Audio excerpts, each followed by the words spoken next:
Assalamualaikum warahmatullahi wabarakatuh. Pada perkuliahan online kali ini kita masuk ke pertemuan ketiga, masih membahas tentang dasar komputer bagian 3. Adapun outline-nya adalah satu, kita akan membahas tentang pot-pot yang ada di komputer. Kemudian kita juga akan membahas tentang hardware yang ada di komputer. Kemudian software-software yang ada di komputer. Kemudian number system, sistem penomoran atau sistem nomor yang digunakan di komputer. Biasanya kalau dalam sistem digital kita sering mendengar 11000011 itu namanya binary system. Jadi kita akan membahas sedikit ini. Kemudian yang kelima, number conversion, itu kita akan belajar tentang bagaimana mengkonversi nomor-nomor dari bilangan desimal menjadi bilangan biner. Kemudian kita akan belajar juga tentang networking, operating system, dan internet and intranet.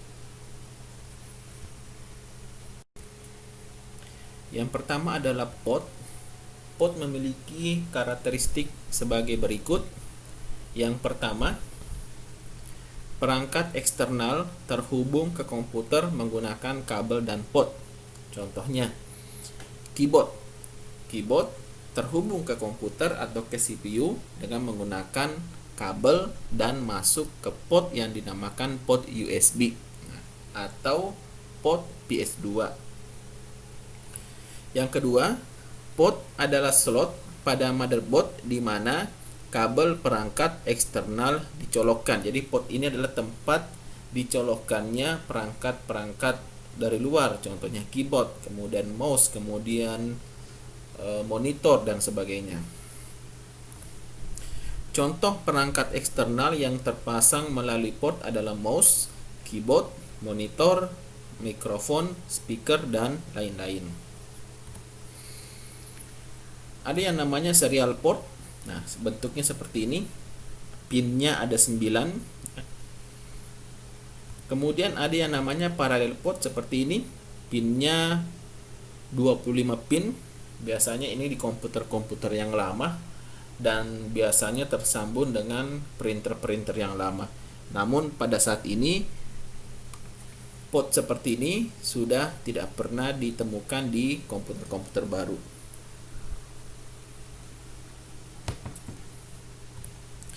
Kemudian ini juga namanya pot PS2. Nah, ini biasanya digunakan untuk tersambung ke keyboard dan mouse. Tetapi untuk sekarang pot-pot ini sudah tidak dipakai di komputer-komputer baru. Semuanya sudah menggunakan USB. Kemudian digital video interface atau DVI port seperti ini. Biasanya ini digunakan untuk menyambungkan antara monitor dengan CPU. Kemudian universal serial bus atau USB port. Nah, ini. Nah, untuk komputer-komputer zaman sekarang hampir semua sudah menggunakan USB untuk koneksi keyboard, koneksi mouse, kemudian koneksi flash disk, memori, hard disk, dan sebagainya. VGA port juga ini common ya. Ini biasanya juga digunakan di semua komputer-komputer zaman sekarang untuk menyambungkan kabel dari monitor ke CPU.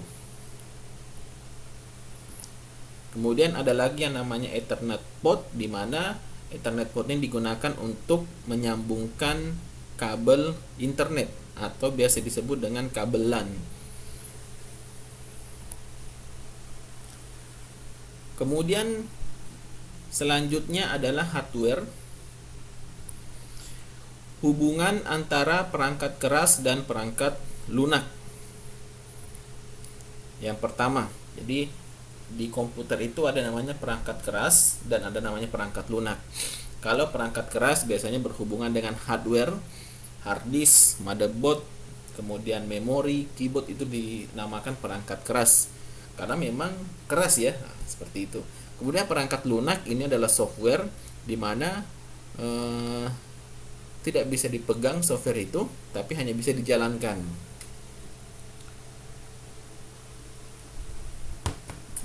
Sistem operasi Windows juga perangkat lunak, Microsoft Office juga perangkat lunak. Yang pertama, ini hubungannya. Perangkat keras dan perangkat lunak saling tergantung satu sama lain. Keduanya harus bekerja sama untuk membuat komputer menghasilkan output yang bermanfaat. Jadi tidak cukup hanya ada perangkat keras, tidak cukup juga hanya ada perangkat lunak. Kedua-duanya harus bekerja sama untuk bisa digunakan komputer. Yang kedua, perangkat lunak tidak dapat digunakan tanpa perangkat keras pendukung. Jadi kalau hanya sistem operasi Windows tapi tidak ada motherboard, tidak ada CPU juga tidak bermanfaat. Kemudian yang ketiga, perangkat keras tanpa serangkaian program yang dapat dioperasikan tidak dapat digunakan dan tidak berguna. Jadi kalau hanya perangkat keras, hanya motherboard, hanya hard disk tapi tidak ada sistem operasi Windows, itu juga tidak bisa digunakan. Untuk menyelesaikan pekerjaan tertentu di komputer, perangkat lunak yang relevan harus dimuat ke dalam perangkat keras. Jadi untuk bisa dijalankan, perangkat lunak ini harus diinstal dulu, atau software ini harus diinstal dulu di komputer baru bisa dijalankan. Yang kelima, perangkat keras adalah biaya satu kali. Artinya kalau perangkat keras ini seperti komputer, hardware-nya itu cukup beli sekali bayar langsung bisa dipakai sampai rusak. Sementara kalau perangkat lunak atau software biasanya itu kalau yang berbayar dibeli contohnya antivirus, itu kita beli antivirus kemudian setiap tahun harus bayar lisensinya. Windows juga setiap tahun harus bayar lisensinya. Kemudian perangkat lunak AutoCAD juga setiap tahun harus dibayar lisensinya. Jadi perangkat keras adalah biaya satu kali, sementara perangkat lunak adalah biaya berkali-kali. Yang keenam, pengembangan perangkat lunak sangat mahal dan merupakan pengeluaran yang berkelanjutan. Jadi mengembangkan perangkat lunak ini cukup mahal. Yang ketujuh, aplikasi perangkat lunak yang berbeda dapat dimuat pada perangkat keras untuk menjalankan pekerjaan yang berbeda. Yang kedelapan, perangkat lunak bertindak sebagai antarmuka antara pengguna dan perangkat keras. Jadi perangkat lunak inilah seperti Windows ya. Windows itu perangkat lunak. Nah, inilah yang menghubungkan antara user manusia dengan perangkat keras. Kemudian kita masuk ke pembahasan software atau perangkat lunak. Perangkat lunak adalah seperangkat program yang dirancang untuk melakukan fungsi yang terdefinisi dengan baik. Suatu program adalah urutan instruksi yang ditulis untuk memecahkan masalah tertentu. Ada dua jenis perangkat lunak. Yang pertama, sistem software. Yang kedua, application software. Nah, sistem software adalah sistem operasi yang digunakan pada komputer. Contohnya adalah Windows. Jadi, Windows ini disebut sistem operasi, di mana di Windows inilah kita bisa menjalankan beberapa program-program aplikasi. Contohnya aplikasi Microsoft Office, aplikasi AutoCAD dan sebagainya. Nah, ada lagi yang namanya Linux. Nah, Linux ini adalah sistem operasi yang gratis. Kemudian yang kedua ada yang namanya application software. Nah, ini sistem operasi ya. Nah, ada namanya application software, contohnya Photoshop. Kemudian Office, kemudian Internet Explorer. Jadi ada dua jenis perangkat lunak. Yang pertama sistem software atau kita sebut sebagai sistem operasi. Yang kedua adalah application software ya. Itu biasa kita sebut dengan aplikasi.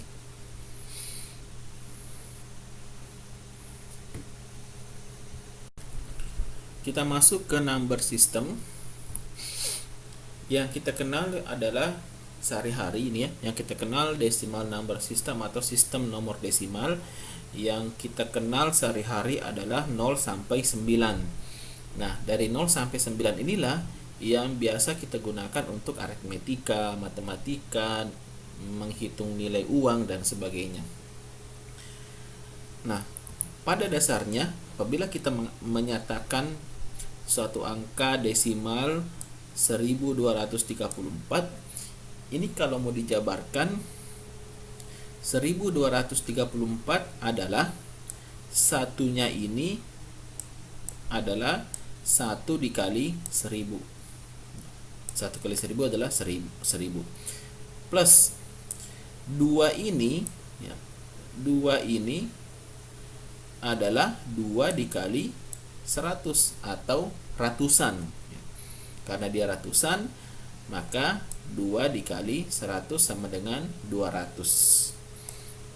Nah, jadi kalau ditambah 1000 ditambah 200 sama dengan 1200. Nah, yang 3 ini adalah puluhan. Nah, kalau dijabarkan berarti 3 dikali 10. Berarti sama dengan 30. Jadi kalau ditambahkan 1000 di 1230. Dan 4 ini biasa kita sebut dengan satuan. Maka karena dia satuan, 1, maka kita kalikan dengan 1. 4 dikali 1 sama dengan 4. Makanya kalau ditambahkan 1000 tambah 200 sama dengan 1200, tambah 30 sama dengan 1230, tambah 4 sama dengan 1234. Nah, 1 kali 1000 ini kalau mau diturunkan, kita bisa juga mengatakan 1 kali 10 pangkat 3. 10 pangkat 3 itu kan adalah 1000 ya. 2 kali 100 ini itu bisa juga kita katakan 2 kali 10 pangkat 2. 3 kali 10 itu juga bisa kita katakan 3 kali 10 pangkat 1. Dan 4 kali 1 itu bisa juga kita katakan 4 kali 10 pangkat 0. Kok bisa? Nah, ingat hukumnya, bilangan apapun yang pangkat 0 pasti hasilnya 1. 9 pangkat 0 pasti hasilnya 1. 999.099 itu kalau pangkat 0 pasti hasilnya 1. Itu sudah hukum matematika, tidak bisa ditawar ya. Jadi bilangan apapun kalau di pangkat 0 pasti hasilnya adalah 1. Nah, ini adalah penjabaran sistem penomoran desimal.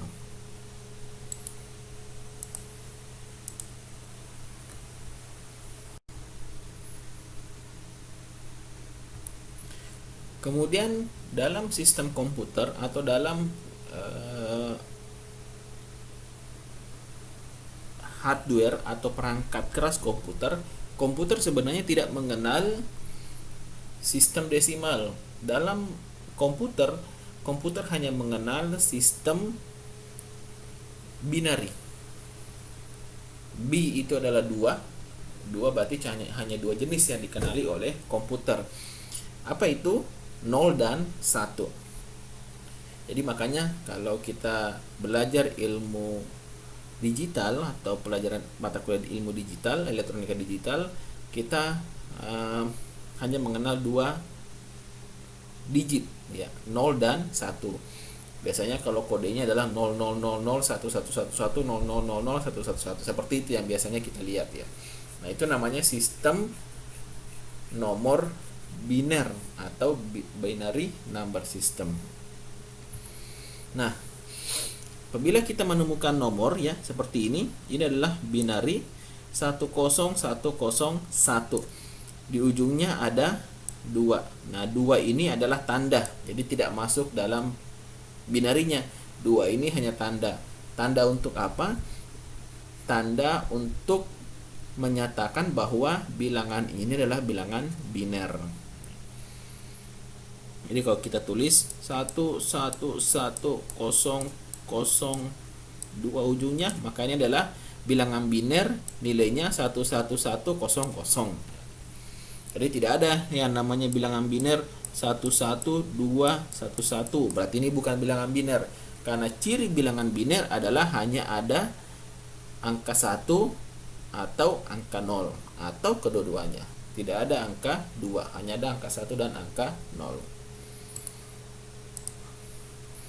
Kemudian yang ingin kita pelajari di sini adalah apabila kita menemukan bilangan biner seperti ini 10101, berapakah nilai desimalnya? Kalau mau dikonversi ke desimal, berapakah nilai desimalnya? Kalau di sini jawabannya adalah 21. Nah, di sini ada tanda lagi 10 kecil. Nah, ini adalah bukan bilangan. Ini hanyalah tanda bahwa bilangan 21 ini adalah bilangan 10 digit. Apa itu 10 digit? 10 digit adalah bilangan desimal atau bilangan manusia yang dipakai oleh manusia, bukan dipakai oleh komputer. Jadi 21 ini adalah bilangan desimal. Tandanya adalah di sini ada angka 10 kecil. Nah, bagaimana cara mendapatkan ini? Nah, ini akan kita pelajari. Contoh, ada bilangan biner 10101. Nah, yang pertama yang harus difahami dulu, mulai dari sini, ini adalah pangkat 0. 1 ini pangkat 0. Ini adalah pangkat 1. Yang ini adalah pangkat 2. Yang ini adalah pangkat 3. Yang ini adalah pangkat 4. Jadi semakin ke kiri pangkatnya semakin besar, semakin ke kanan ke sini pangkatnya semakin turun. Jadi yang paling kanan dekat dengan angka 2 ini dimulai dan nomor 1 ini adalah pangkat 0. Ya. Mengerti sampai di situ ya?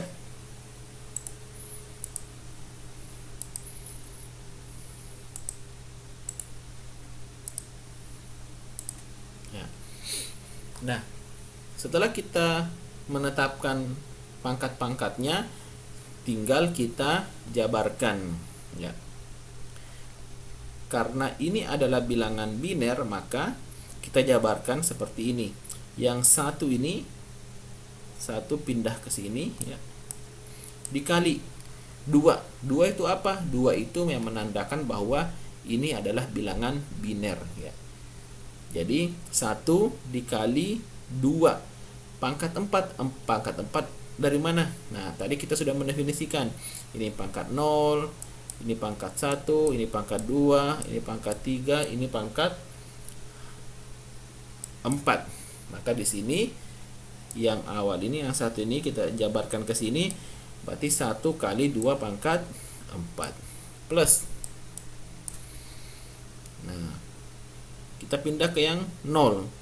0 ini juga kita jabarkan ke sini. 0 dikali 2 pangkat 3. Pangkat 3 dari mana? Pangkat 3 dari ini pangkat 0, pangkat 1, pangkat 2, pangkat 3.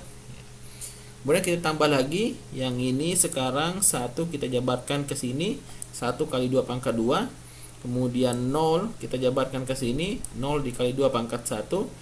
Dan 1 kita jabarkan ke sini menjadi 1 kali 2 pangkat 0.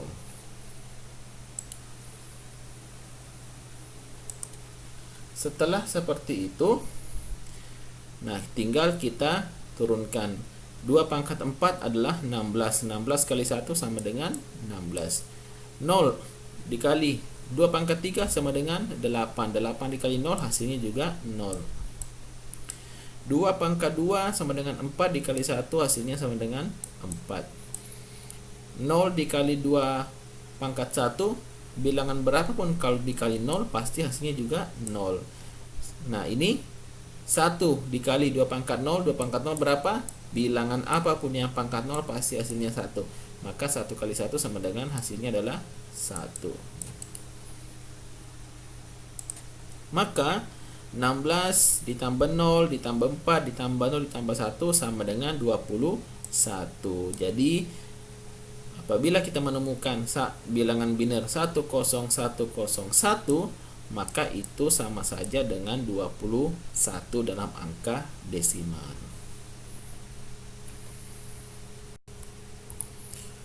Kemudian kita masuk ke octal number system atau bilangan oktal. Kalau kita tadi membahas biner, sekarang kita masuk ke oktal. Oktal itu adalah bilangan yang totalnya adalah 8, dimulai dari 0, 1, 2, 3, 4, 5, 6, 7. Jadi bilangannya, range bilangannya dari 0 sampai 7. Totalnya adalah 8. Jadi kalau ada bilangan oktal 8, itu bukan bilangan oktal, karena bilangan oktal hanyalah dari 0 sampai 7. Nah, ini contohnya bilangan oktal. 12570, di belakangnya ada angka 8 kecil yang menandakan bahwa ini bilangan oktal. Sekarang kita akan merubah menjadi desimal. Di sini desimal hasilnya adalah 5496. Bagaimana caranya? Pada dasarnya untuk merubah ke desimal sama dengan cara yang sebelumnya, merubah dari biner ke desimal. Nah, di sini bedanya hanyalah di sini. Tetap dijabarkan, contohnya 1 ini dijabarkan ke sini ya, menjadi 1 kali 8 pangkat 4. Kalau biner kan di sini 2 ya. Nah, di sini 8. Kenapa 8? Karena yang memang jumlah total digitnya itu 8. Dari 0 sampai 7 itu pasti 8 ya. Kemudian ditambah, 2 ini kita jabarkan lagi ke sini, 2 dikali 8 pangkat 3. Pangkat pun sama, ini pangkat 0, pangkat 1, pangkat 2, pangkat 3, pangkat 4. Kemudian dijabarkan lagi, 5 dijabarkan menjadi 5 kali 8 pangkat 2. Kemudian 7 kali 8 pangkat 1, 0 dikali sama dengan 0 dikali 8 pangkat 0. Nah, ini tinggal diturunkan, 8 pangkat 4 kali 1 hasilnya ini, 2 kali 8 pangkat 3 hasilnya ini, 5 kali 8 pangkat 2 hasilnya ini, 7 kali 8 pangkat 1 hasilnya ini, 0. Kalau 0 dikali berapapun pasti hasilnya adalah 0. Sehingga totalnya adalah 5496. Itu caranya ya. Kemudian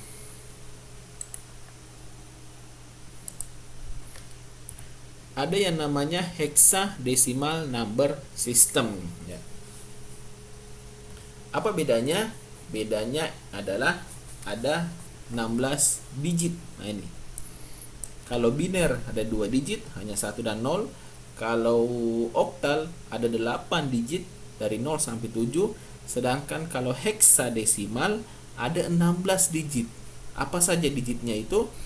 0, 1, 2, 3, 4, 5, 6, 7, 8, 9, A, B, C, D, E, F.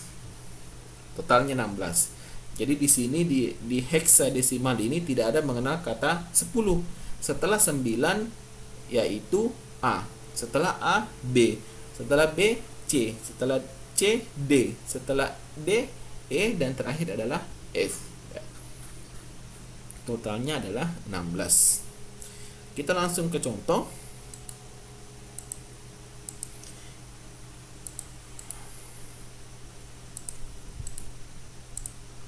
Ini adalah bilangan heksadesimal 19 hapus dulu 1919 FDE 16, ada tanda 16 kecil di belakangnya yang menandakan bahwa itu adalah heksa. Dikonversi ke desimal hasilnya adalah 106.462. Bagaimana caranya? Nah, sama sebenarnya dengan yang tadi. Pangkatnya dulu, ini pangkat 0, ini pangkat 1, ini pangkat 2, ini pangkat 3, ini pangkat 4 ya. Setelah kita tahu pangkatnya, tinggal kita jabarkan. 1 kita jabarkan ke sini, 1 dikali 16 pangkat 4. Nah, bedanya di sini nih. Kalau heksa di sini 16, kalau oktal di sini 8. Kalau biner di sini adalah 2. Kalau kalau desimal di sini adalah 10. Bedanya di situ. Nah, kemudian 9 juga kita jabarkan di sini. 9 kali 16 pangkat 3 F. Nah, F kita jabarkan ke sini menjadi F dikali 16 pangkat 2. Kemudian D juga kita jabarkan di sini menjadi D dikali 16 pangkat 1. E kita jabarkan di sini menjadi E dikali 16 pangkat 0. Kemudian setelah kita dapat jawaban ini, tinggal kita turunkan menjadi 1 dikali 16 pangkat 4. Itu juga kita turunkan seperti ini, sama 1 kali 16 pangkat 4. 9 kali 16 pangkat 3 kita turunkan juga seperti ini, sama 9 kali 16 pangkat 3. Nah, ini yang harus diperhatikan. F dikali 16 pangkat 2 di sini kita turunkan menjadi 15 dikali 16 pangkat 2. Nah, itu ceritanya bagaimana? Nah, di heksadesimal kita mengenal 0, 1, 2, 3, 4, 5, 6, 7, 8, 9, A, B, C, D, E, F. Nah, ini 0 itu sama dengan 0, 1 sama dengan 1, dan seterusnya. 9 itu juga sama dengan 9. A itu sebenarnya sama dengan 10. B itu sebenarnya sama dengan 11. C sebenarnya sama dengan 12. D, ini huruf D ya, itu sama dengan 13. E itu sama dengan 14. Dan F itu sama dengan 15 ya. Makanya di sini F itu sebenarnya sama dengan 15. Makanya di sini kalau dijabarkan 15 dikali 16 pangkat 2. Sementara D itu sama dengan 13 nih. Berarti di sini dijabarkan 13 kali 16 pangkat 1. Sementara E itu sama dengan 14. Maka di sini kita jabarkan 14 dikali 16 pangkat 0 ya. Nah, setelah itu tinggal dikalkulasi. 1 kali 16 pangkat 4 hasilnya 65.536 plus 9 dikali 16 pangkat 3 itu hasilnya adalah 36.864. 15 dikali 16 pangkat 2 hasilnya adalah 3.840. 13 dikali 16 pangkat 1 hasilnya adalah 208. Dan 14 dikali 16 pangkat 0 itu hasilnya adalah 14. Dan kalau dijumlahkan hasilnya adalah 106.462 desimal. Ya. Sampai di sini perkuliahan online kita. Minggu depan kita akan masuk ke number conversion, networking, operating system, internet, dan intranet. Assalamualaikum warahmatullahi wabarakatuh.